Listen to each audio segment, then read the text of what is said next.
All right, ladies and gentlemen, welcome back to the channel. Now, rest in peace to this brother, this legend, this icon. All right, we're back on the Grudge channel. We got things we learned about Freddie Mercury after he died. Now, I'm really like wanting to check this video out because like I feel like I've taken a pretty good dive into Queen's music. But not Freddie, himself. So I want to check this out. Again, a lot of this stuff in here you guys probably knew already. So thank y'all so much for coming over and watching with me. So we ain't gonna waste no more time. Let's jump right into it. Freddie Mercury made his mark with a legendary singing voice, a memorable strut, and a larger-than-life stage presence. Facts. But as out there as his public persona was, he kept a lot of big things to himself. From his nights on the town with Princess Diana to the real reason he could sing so well, here are the most remarkable things we learned about Freddie Mercury after he died. Freddie Mercury's body was cremated, but there was no public ceremony for the spreading of his ashes, or even an announcement of where the singer wanted his remains to go. Only one person knew what he wanted done with him, and it's unlikely she'll ever reveal the secret. According to Rolling Stone, former fiancée and longtime friend Mary Austin is the only person who knows where Mercury's ashes went. As she told the magazine, he suddenly announced one day after Sunday lunch, "I know exactly where I want you to put me, but no one's to know because I don't want anyone to dig me up. I just want to rest in peace." So Austin kept Mercury's ashes for 2 years, until long after her comings and goings stopped attracting press attention. Then she told everyone she was going out for a facial and buried his remains in secret.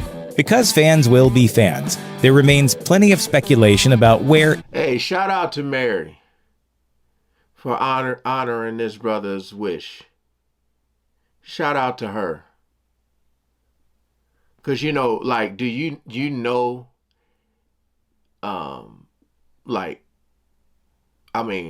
and he trusts her with this, so she must have been a really good person. But I'm saying, do you know if someone was like, I have Freddie Mercury's ashes, you know what I mean? Like you think about in sports, like when somebody hit a home run and it's like a record breaking, and then next thing you know, they're trying, people be trying to say, like, could you imagine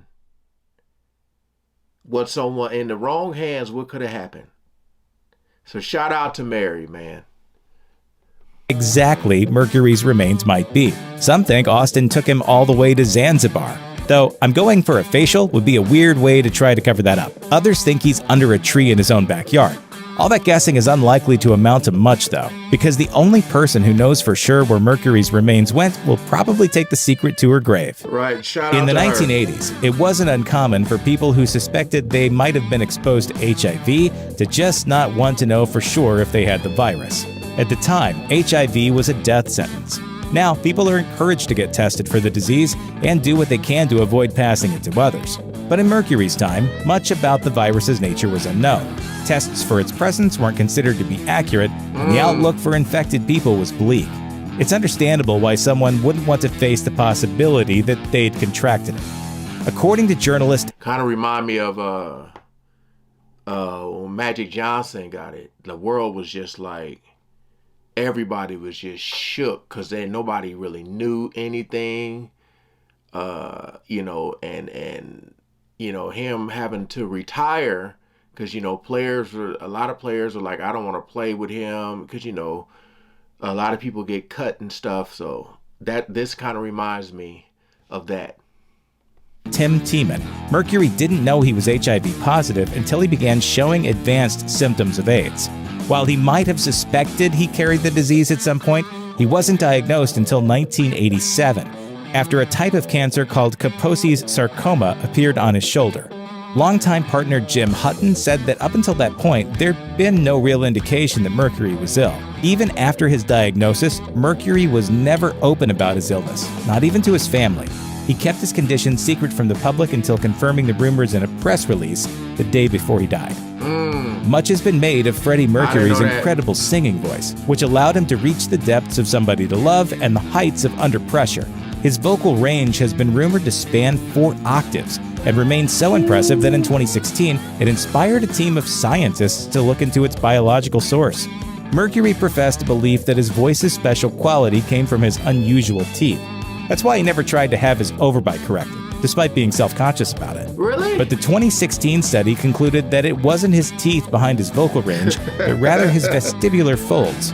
These are a pair of membranes located just above the vocal cords, which are sometimes called... Hey, at least the brother had a sense of humor about it. You know, because you know, with like all the money, like he could easily get got his teeth fixed. But like some people that be like their trademark. Like you guys, I don't know if you remember, but the rapper Nas always had a chipped tooth. And people were saying once he got his tooth fixed, he kind of fell off. It's crazy. So he had a sense of humor too, man. That's good. But the 2016 study concluded that it wasn't his teeth behind his vocal range, but rather his vestibular folds. These are a pair of membranes located just above the vocal cords, which are sometimes called false vocal cords, as they're not typically used for making sound. Mercury could use his to create subharmonic vibration, which is how he produced that growl he's famous for. Whether or not his voice was really capable of hitting 4 octaves is something the scientists weren't able to determine.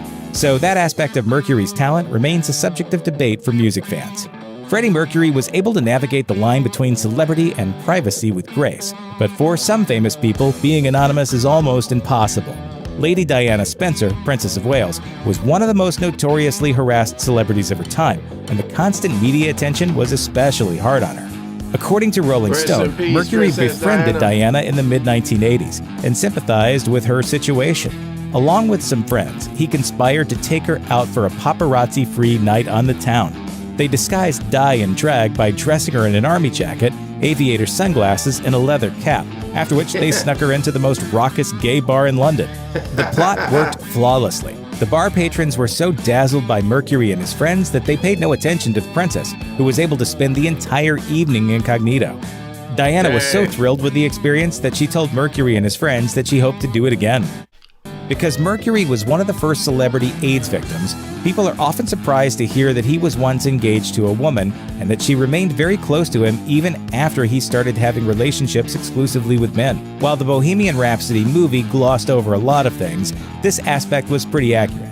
Even though they never married, Mercury often referred to Mary Austin as his wife, and in a 1985 interview he once said, "All my lovers ask me why they couldn't replace Mary, but it's simply impossible. I couldn't fall in love with a man the same way I did with Mary." Mercury was involved with Jim Hutton for the 7 years prior to his death, but he left the former hairdresser with a pittance compared to what he reportedly left to Mary Austin. She received the bulk of his estate, including his money, his mansion, and his recording royalties. And Austin wasn't exactly kind to Hutton after Mercury's death either. In fact, she kicked him out of the house shortly after the singer's passing. Hutton ended up taking the £500,000 Mercury left him and used it to build a home in his native Ireland, where he remained until his death in 2010. Sexuality is a lot more complex than just straight or gay. But in Mercury's day, people would sometimes assume that you had to be either one or the other. When the public learned of Mercury's AIDS diagnosis, the disease was widely, and wrongly, associated only with gay people. It was then widely assumed that Mercury himself must have been gay too. But Mercury wasn't gay in the strictest sense of the word. He continued to profess his love for ex-fiancée Mary Austin even years after their physical relationship ended. It has also been asserted, in biographies published after Mercury's death, that the greatest love affairs of his life were with women. So it seems the singer was emotionally drawn to women, but physically drawn to men. It's a state of affairs that seems to have caused some ups. I don't give a damn what this brother was. He was an icon, a legend. That's for damn sure. That's what we do know. You know what I mean? That's what we do know. Because that brother, legendary, man. That toward the end of his life, even though he spent his last 7 years in a relationship with Jim Hutton, he still thought of Mary Austin as his soulmate, and therefore the natural heir to his fortune. You know, she's been a girlfriend of mine for a long time, and even though we're not together right now, I sort of refer to her a lot. Freddie Mercury knew he was dying, but he refused to feel sorry for himself. He wanted to remain productive, preferably while free from unwanted media attention. So he chose to keep his diagnosis a secret. As bandmate Roger Taylor told Entertainment Weekly in 1999, he didn't want to be looked at as an object of pity and curiosity. He didn't want circling vultures over his head. Mercury kept recording throughout most of his final years, even when it became very difficult for him. According to GQ, Queen released the single The Show Must Go On just 6 weeks before Mercury's death, and the singer was so ill during recording that bandmate Brian May expressed concern about whether he'd be able to perform the vocals at all. Mercury put those doubts to rest, though, as May later described the events. "I said, 'Fred, I don't know if this is going to be possible to sing.' And he went, 'I'll f***ing do it, darling.' Vodka down, and went in and killed it. Completely lacerated that vocal." He couldn't keep it up forever, though. While recording Mother Love, he stopped before the last verse and then said, quote, "I'm not feeling that great. I think I should call it a day now. I'll finish it when I come back, next time." But there was no next time. Mercury never went back to the studio, and May sang the last verse of Mother Love himself. Mercury's bombastic stage reputation didn't follow him into his personal life, or even into his relationship with his bandmates. It's said that Mercury was really the most level-headed of the bunch, especially when it came to disagreements between his fellow band members, which were evidently quite common. Mercury once said the band, quote, "argued about everything, even the air that we breathed." Yet somehow the band persisted through it all. According to writer Leslie Ann Jones' biography of Mercury's life, the frontman was usually the guy who ended up keeping the peace, an assessment the bandmates agreed with. As Brian May recalled in 2007, "It was normally Roger and I who were at opposite ends. Everyone thinks that Freddie was difficult. Actually, Freddie was great. He was a great diplomat. We argue a lot, we fight a lot, but then in the end, you know, what really is the key feature is that we must come up with some product." Freddie Mercury was friends with Michael Jackson for a time, and the two intended to record music together at some point. But as it turns out, Mercury was just too wild and crazy for Jackson's tastes. That's right, the guy who owned a chimpanzee once tried to buy Marvel Comics and had dreams of building himself a giant robot replica thought Freddie Mercury was too wild and crazy to hang out with. According to Mercury himself, quoted in Leslie Ann Jones' biography, the two musicians made efforts to record several songs together, but could never really find the time to finish the tracks.